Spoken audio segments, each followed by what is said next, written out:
Aujourd'hui, je m'occupe de rénover une commode en pin, une petite story time. On a eu à 2 reprises des infiltrations d'eau dans le salon. Ça y est, j'ai normalement le temps, l'espace et la détermination pour commencer la bibliothèque sur mesure.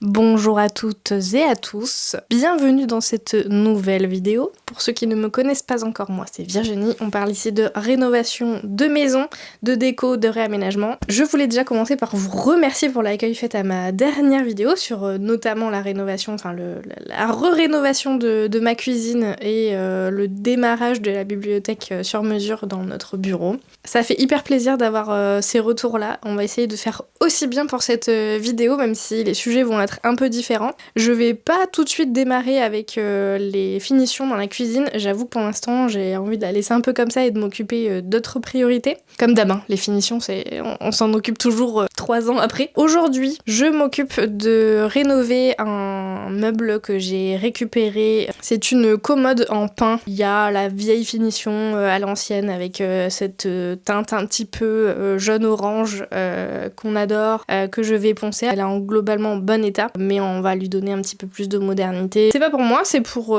quelqu'un d'autre, mais écoutez, pourquoi pas vous partager malgré tout le processus. Donc on va s'attaquer au ponçage, et puis on verra un petit peu pour le programme de cette vidéo ce que ça donnera. Je pense qu'on va continuer la bibliothèque dans le bureau, et puis on verra après ce que l'avenir nous réserve. Je vais commencer par attraper tous mes outils, m'installer, et puis voilà, on commence. Our hearts beat to the city streets. We began to feel the fire. We rise like tall buildings as the chemicals they take us higher. The night's young and it's just begun as she puts her hand in mine. We wanna chase the night, wanna dance to the light, pull the stars from the sky, just 2 hearts running wild. Never sleep, never stop, as we shout from the top. We're gonna be 2 hearts running wild.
bonjour.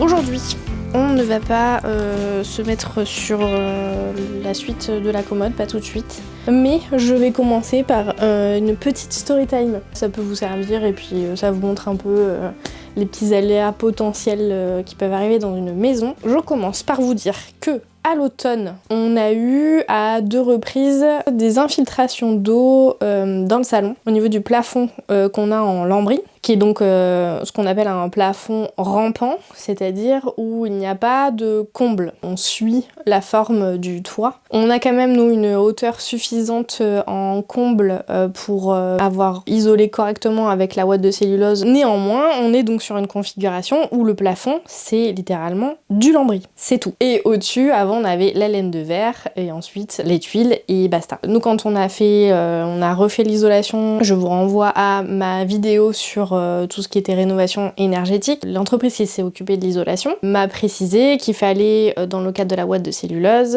poser un pare-vapeur sur le lambris avant de souffler la ouate de cellulose. Donc ils enlèvent la laine de verre, ils posent un pare-vapeur et mettre donc directement à même le lambris et la ouate de cellulose par-dessus. Donc c'est ce qui est fait. On a ces fameuses infiltrations, en fonction des fortes pluies, du vent, etc. En fait, l'eau finit des fois par s'infiltrer sous les tuiles. Comme c'est des maisons qui n'étaient pas encore soumises aux obligations de pare-pluie, donc l'eau s'infiltre parfois sous les tuiles. Ça passe dans les combles et ça peut faire des infiltrations d'eau dans la maison. Ça arrive aussi parfois par les trous des luminaires, ce genre de choses. Bon, nous on a un lambris, donc c'est du bois, ça bouge beaucoup. Si vous regardez un peu, je vous ai mis des images, on a des endroits où vraiment le lambris il est très ajouré et il colle pas du tout au mur, ou même les lames entre elles ont beaucoup bougé. J'avais fini par monter sur le toit pour vérifier que les infiltrations d'eau étaient pas trop importantes non plus, que l'isolant avait bien séché, qu'on n'avait pas de soucis subsidiaires, disons. Et du coup, je suis montée, je suis allée au niveau, à la jonction entre le lambris et le mur porteur. J'ai détuilé et, à ma grande surprise, j'ai découvert tout un linéaire, on va appeler ça, dont la laine de verre n'avait pas été enlevée. Et j'avais pas de ouate de cellulose à cet endroit-là, j'avais que de la laine de verre. Et en regardant sous la laine de verre, je voyais le lambris, mais pas de pare-vapeur. J'ai détuilé un petit peu plus bas et effectivement, j'ai une poutre. Et donc j'avais de la ouate de cellulose d'un côté de la poutre, sous la ouate. J'avais bien mon pare-vapeur. Ensuite, il y avait ma poutre à laquelle le lambris n'est pas attaché. Il y a un petit espace sous la poutre. Le pare-vapeur allait jusque dessous la poutre, mais de l'autre côté, j'avais de la laine de verre. De la vieille laine de verre. Et je me suis dit, est-ce normal ?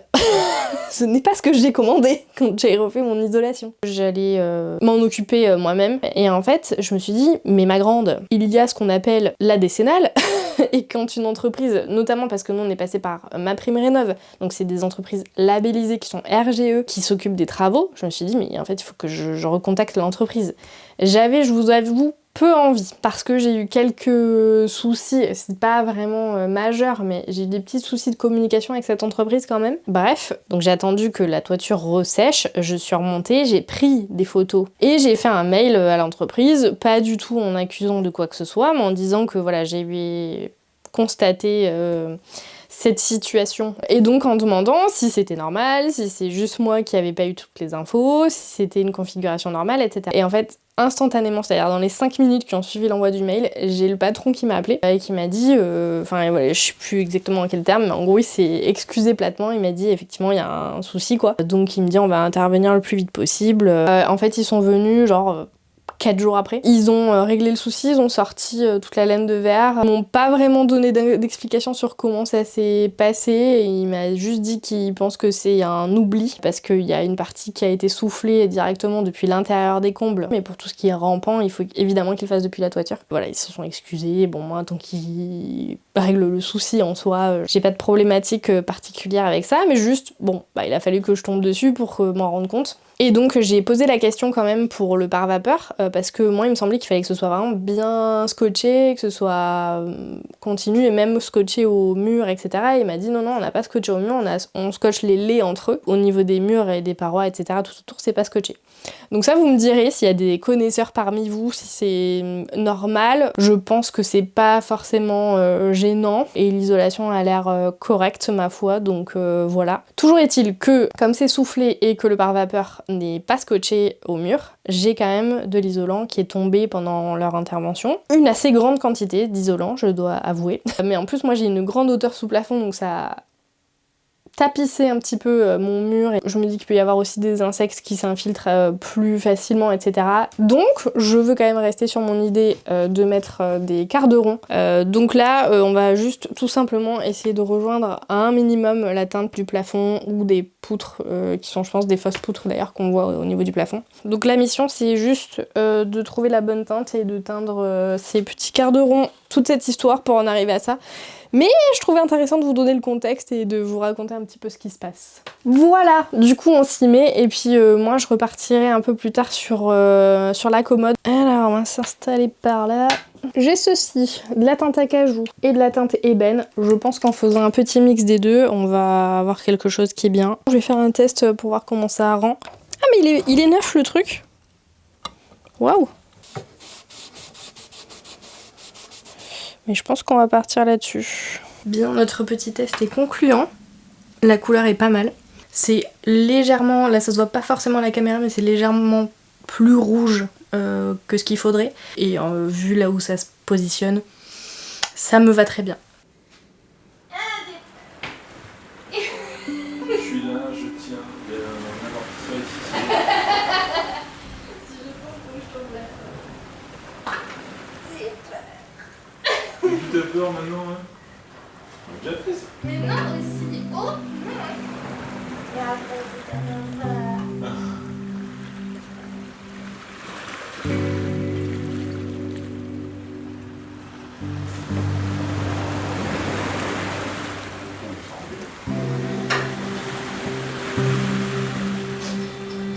Oh non, mon amour.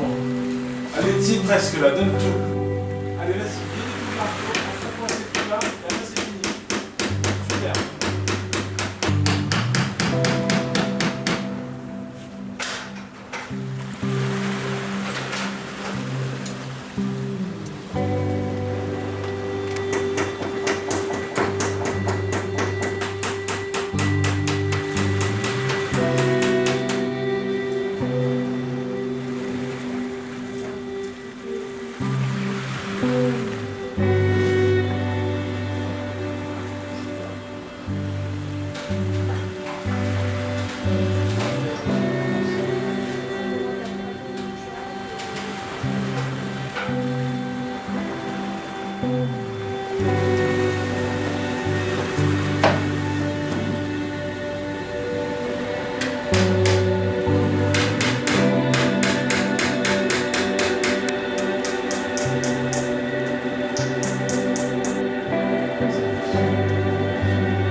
C'est un cuisant échec.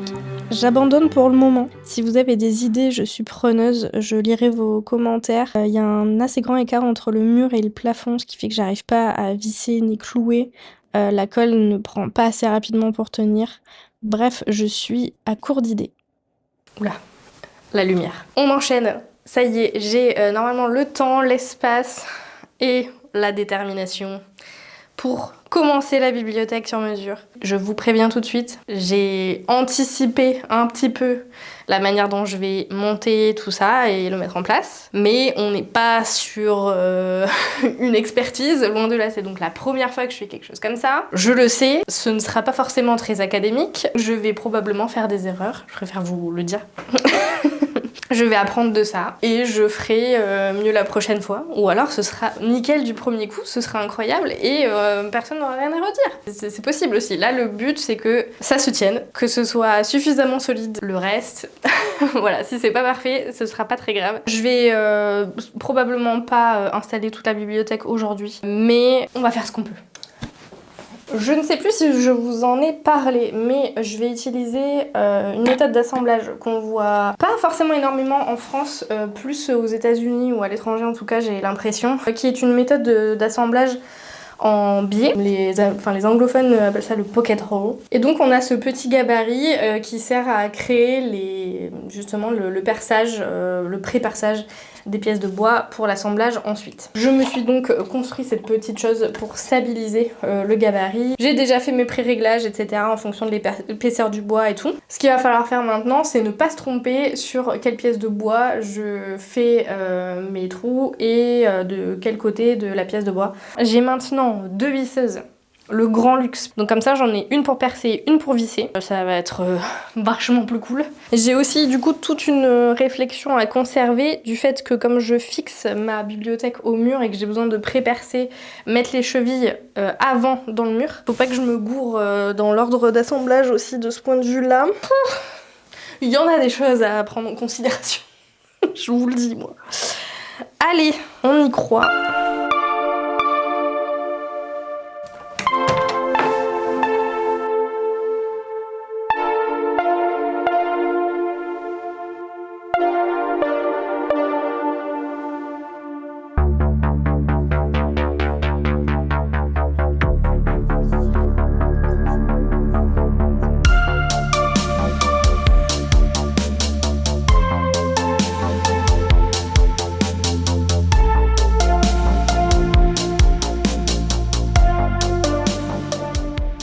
J'ai acheté ce système-là de chevilles, qui est donc, ce sont des chevilles avec vis autoforeuses, qui viennent avec leurs vis.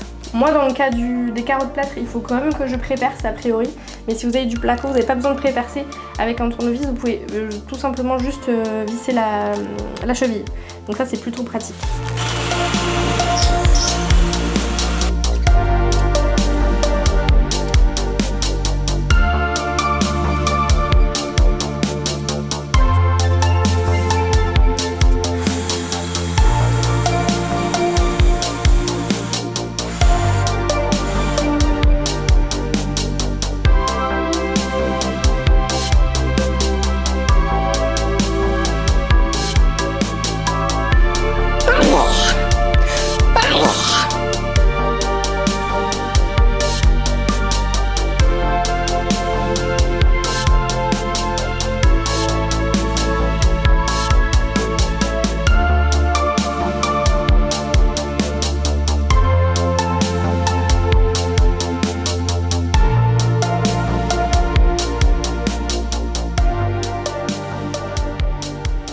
Bien, je suis contente pour l'instant. Tout n'est pas parfait parce que j'avais pas pensé à tout. J'avais pas regardé les côtés pour choisir les emplacements des planches. Donc bon, il y aura du petit travail de finition, mais ça c'est pas très grave. Le premier rectangle est monté, fixé au mur là-bas. Là dans mon mur derrière, j'ai une cheville. J'avais pré-percé comme ça, je suis au bon endroit et je suis fixée directement dedans. Je suis à plat parce que la tête de vis a pu rentrer dans le bois. On est sur du bois tendre hein, avec le pain. Je vais fixer maintenant, je vais mettre quelques vis ici en bas dans le tasseau qui est fixé au sol. Et du coup, pour le montage, enfin l'assemblage, pour les meubles où ces encoches là sont encore sont apparentes, il existe de quoi reboucher des petits morceaux de bois qui ont cette forme là, donc ça c'est faisable. Moi normalement à peu près tout sera caché, mais si jamais je me rends compte qu'il y a des endroits où ça fonctionne pas, je pourrais toujours ajuster justement et reboucher, donc ça c'est bien. Regardez, je peux vous poser là maintenant. C'est pas incroyable ça? Bon, bah allez hein.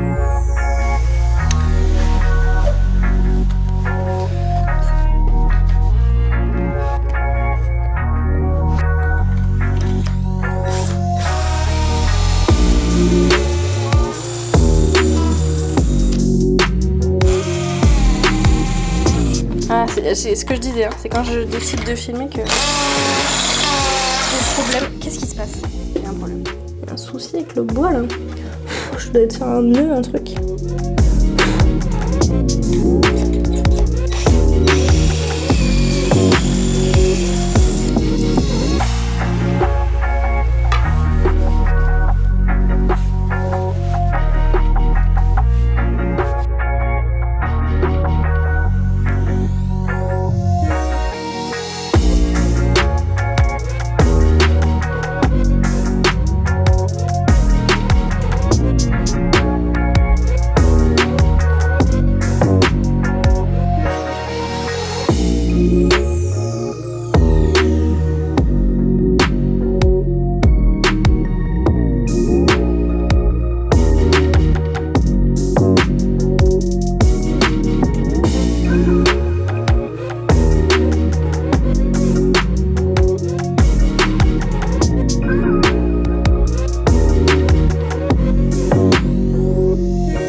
Bien, vous m'avez vu m'arrêter à ce stade-là. On va poursuivre aujourd'hui. C'était pas évident, je me suis rendu compte qu'avec un niveau laser, ce serait nettement plus simple. J'ai remarqué aussi que mes coupes étaient évidemment pas du tout droites. Malgré tout, je m'en suis pas trop mal sortie. Tout est relativement de niveau, c'est pas parfait, mais c'est de niveau. Faut que je vois aussi, parce que du coup, les étagères que je vais poser là seront assez larges.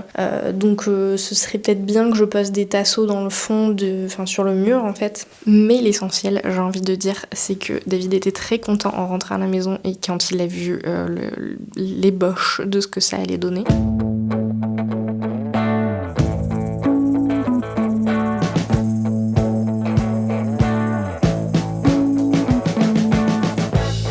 We've been living in sin so long, all the fields are gone. Fella stopped me on the street last night, said everything's alright. Roller coaster, make it through the day, alright.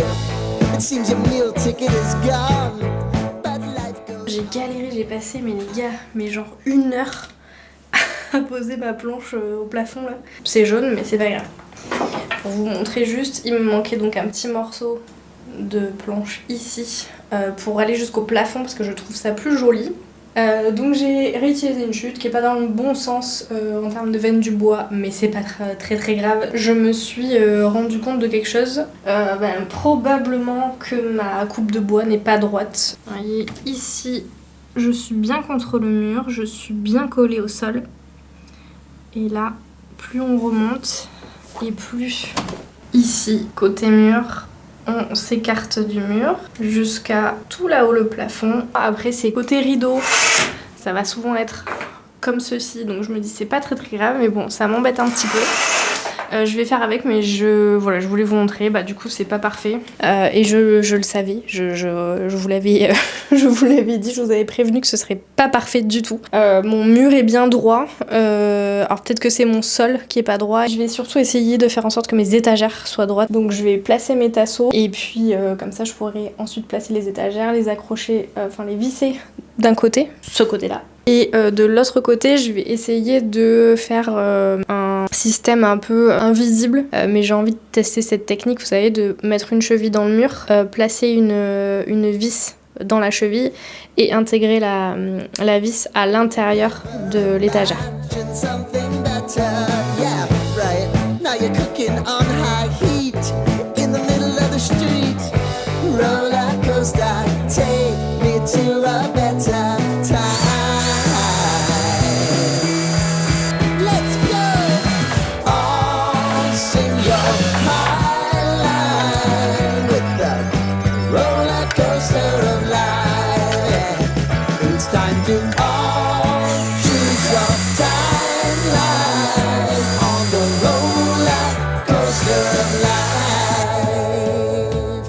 Oh, you seem to easily forget how to place your bet. When everyday life gets you down, you gotta steal the crown. Got to own it. Don't bitch and moan about it, please. God forbid you scrape your knees, and it's nothing to sneeze at. Oh, I've told you over and over again.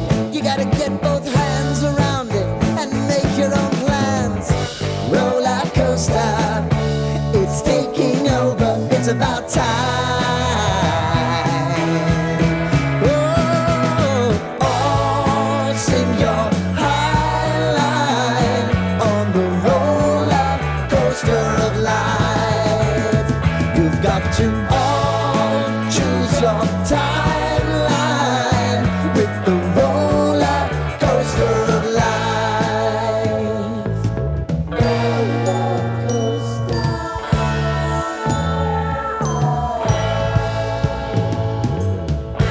I want to go down the rabbit hole, down the rabbit hole of life.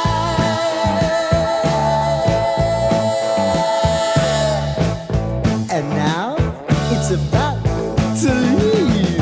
Oh, roller coaster. Oh, roller coaster.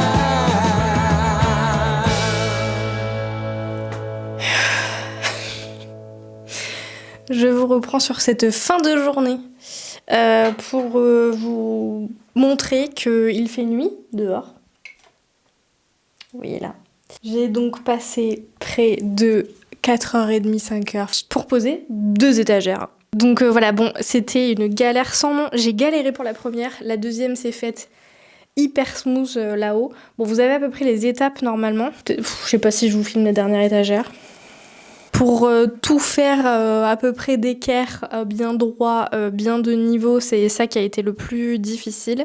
Comme il faut tenir tout en même temps, bon, j'ai demandé un petit coup de main de temps en temps à monsieur qui est venu. En tout cas, pour vous dire, ce système-là, c'est tout à fait faisable quand on n'a pas énormément d'outils. On a l'habitude de voir les... Oula. On a l'habitude de voir certains créateurs utiliser des trucs de ouf. Moi, j'ai utilisé des chevilles. Bon, moi, c'est pas des chevilles mollies parce que c'est pas un revêtement creux, mais vous pouvez utiliser des chevilles mollies classiques.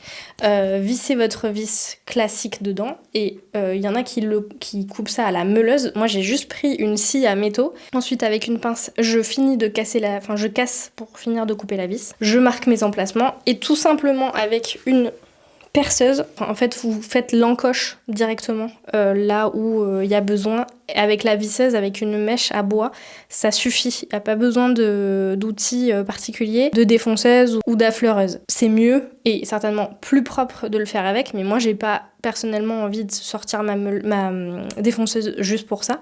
Ça fonctionne très bien comme ça. J'ai juste mis un clou par ici pour maintenir une seule des étagères pour que ça se maintienne là dans la largeur. Et maintenant on est bon. En fait, moi mon niveau comme ça est nickel, mon niveau comme ça est à peu près bon. Je me suis un peu foirée ici, je sais pas pourquoi j'ai mis le tasseau aussi haut. Donc je vais laisser comme ça, mais je sais pas comment je m'y suis prise. Bon, c'est pas très grave. Ça ira. En tout cas, c'est hyper solide. Donc ça, je suis très contente. Ça tient extrêmement bien. Donc voilà, pour ça, je suis plutôt ravie. Allez, je termine ma journée.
Et oui, vous l'avez compris, qui dit voiture dit magasin de bricolage.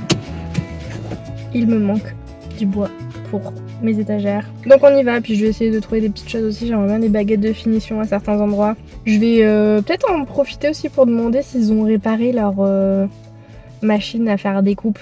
Là normalement il me manque juste un panneau de 60 cm de large par 2 mètres de long. Et bah vous savez quoi, bonne nouvelle, ils ont pu me faire les découpes. Le gars comprenait pas, si vous avez vu ma dernière vidéo, j'ai pas pu faire mes découpes au magasin parce qu'il y avait une trop grande imprécision entre le haut et le bas de la découpe. J'en ai parlé au gars, il m'a dit, alors c'était pas le même évidemment que j'avais vu la dernière fois. Il m'a dit non mais je vois pas et tout, il avait pas l'air au courant, après ça date d'il y a plusieurs mois. Donc voilà, mais il m'a fait mes découpes. Alors j'ai fait juste la longueur parce que la largeur je préfère voir sur place en prenant bien mes mesures. Donc normalement j'ai tout ce qu'il me faut pour faire mes étagères. Et j'ai pris une petite baguette comme ça de finition.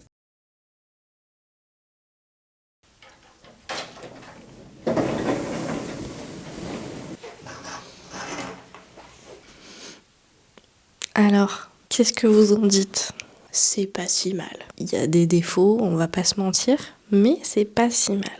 Il va falloir être stratégique et placer les étagères à la bonne hauteur. Donc voilà, on va dire que c'est la mission d'aujourd'hui, poser les étagères. Ça se trouve, ça va me prendre la journée, parce qu'après, il faut que je fasse un petit peu de ponçage de finition. Après, il faudra passer au vernis. Il me reste du vernis mat incolore. Allez, je vais m'habiller. Oui, aujourd'hui, je travaille pas en pyjama.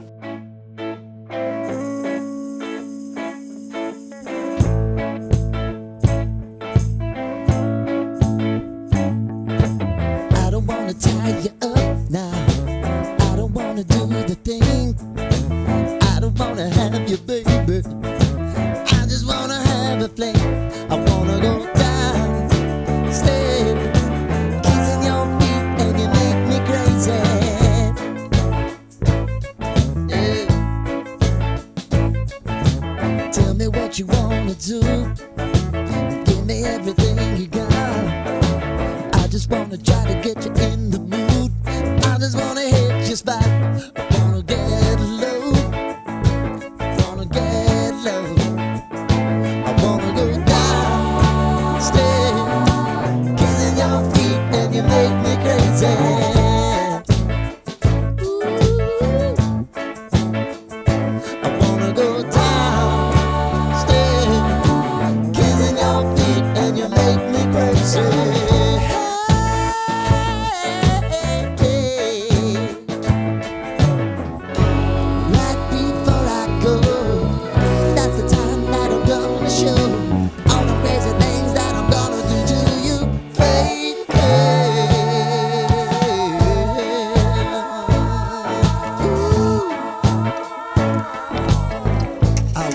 to make me uncomfortable.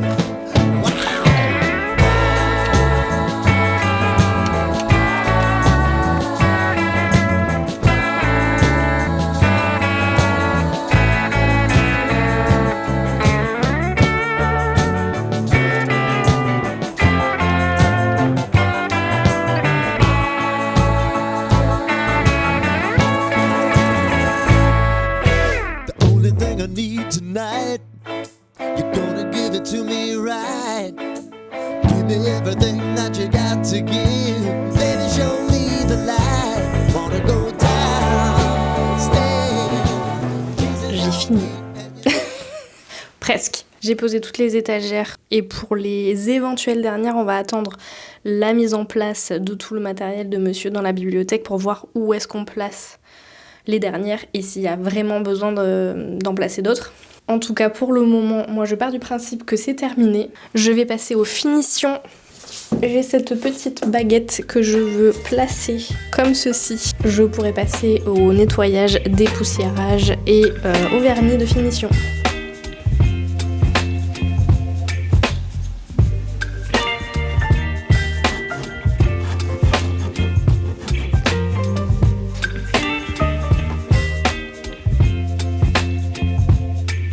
Baby, you give me ice and fire. You're giving me wind and rain. You're some kind of butterfly. Baby, you give me midnight.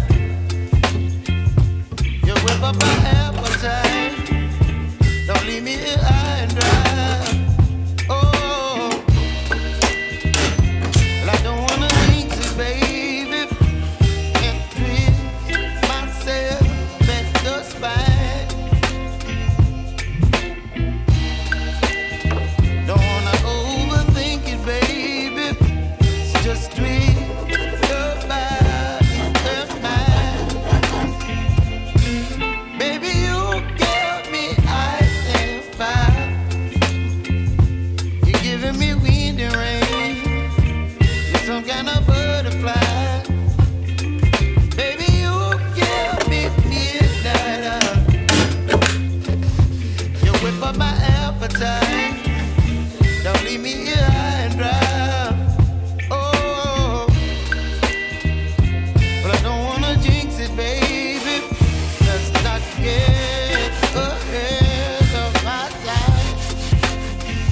Oh, but I don't wanna miss you, baby. So I stand up and speak my mind. Oh.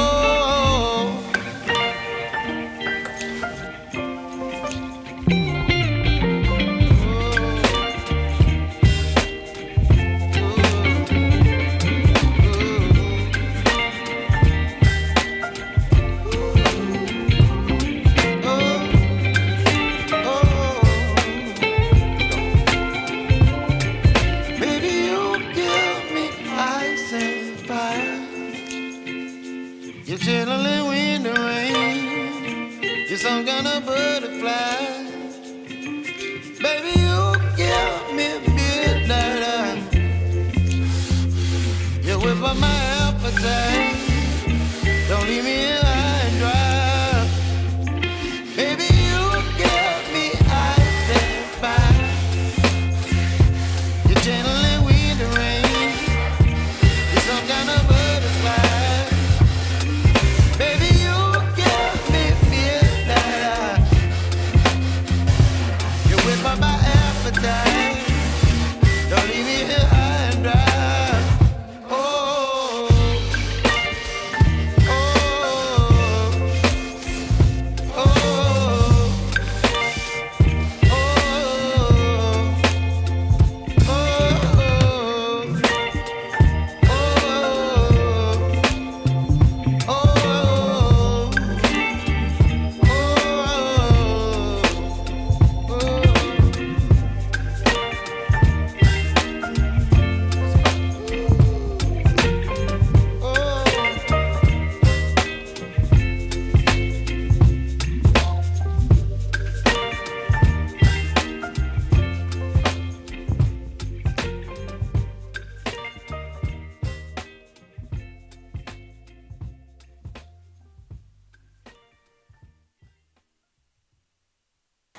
voilà, ce sera mieux. Oui, j'ai failli parler à ma caméra pendant plusieurs minutes sans allumer le micro. Donc, nous revenons après avoir presque terminé la bibliothèque dans le bureau. On repasse sur le projet de début de vidéo, à savoir la commode que j'étais en train de rénover, la commode en pin. J'ai essayé de réfléchir et de trouver une solution pour neutraliser le côté orange et jaune qui, je sais, va ressortir quoi qu'il arrive lorsque je vais appliquer un vernis de finition. Et en regardant un petit peu du côté des vernis et de ce qui existe en magasin, je suis tombée sur ce produit. C'est un produit que j'ai pris dans la couleur blanc coton. Le badigeon est lessivable, donc a priori ça sert aussi de produit de finition. Là, comme on est sur une commode, c'est dans une chambre, c'est pas une pièce humide, je pense que ça peut largement faire le travail. Et moi, ce qui est intéressant, c'est que du coup je vais pouvoir le tester là-dessus et si ça fonctionne, m'en servir pour du coup le vaisselier que j'ai dans la cuisine, puisque c'est le même bois, je pense à peu près la même époque. En général, l'étape la plus difficile, c'est l'ouverture. Voilà. Je dépoussière pour commencer.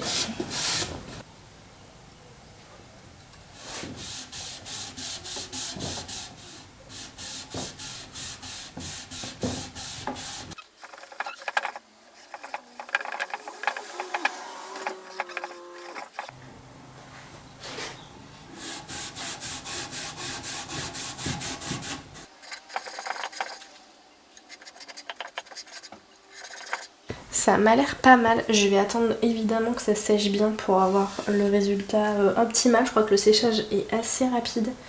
Ouais, séchage complet 1 heure. Bon, c'est bif bof. Je suis allée voir sans la caméra, je vais vous montrer. J'avais vu que c'était mieux de le diluer un petit peu dans l'eau. Bah j'avais oublié que j'avais trouvé cette info là. Évidemment. J'ai mélangé, j'ai fait moitié-moitié badigeon eau. C'est du coup beaucoup plus liquide. Ce sera mieux.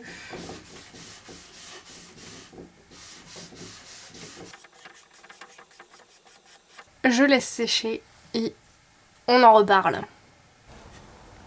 Bon, et bien écoutez, c'est parfait, c'est subtil comme il faut. Je vais faire ça sur toute la commode et c'est ce que j'utiliserai aussi dans la cuisine sur le vaisselier.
It's getting hard to be the best around. Although I try, but when I feel like all is wrong, I see you smile and you make it right. Alright, so for one night, let's pretend you're mine, 'cause I'm alone, yeah. Oui, bonjour, ici la moi du montage 2 mois après. Je me suis rendu compte qu'une fois de plus, j'ai mal fait mon travail de vidéaste. Et je vous ai pas montré comment j'ai fait tenir mes étagères ici, là, dans les angles. Et il y en a plein qui s'en fichent sûrement un peu, mais je pense qu'il y en a qui vont être intéressés par le sujet. Donc je vous montre rapidement. De ce côté, j'ai vissé à la fois en biais et j'ai rajouté ces petites équerres aussi en soutien. Franchement, ça tient nickel. Il y a un petit peu de poids dessus. Et ça ne bouge absolument pas. Et l'étagère du dessous, je me suis uniquement vissée avec les équerres. Et pareil, ça bouge pas d'un poil. Voilà, c'était le petit rajout vidéo. I'm asking why, but when you're near me, all is found. It's no surprise.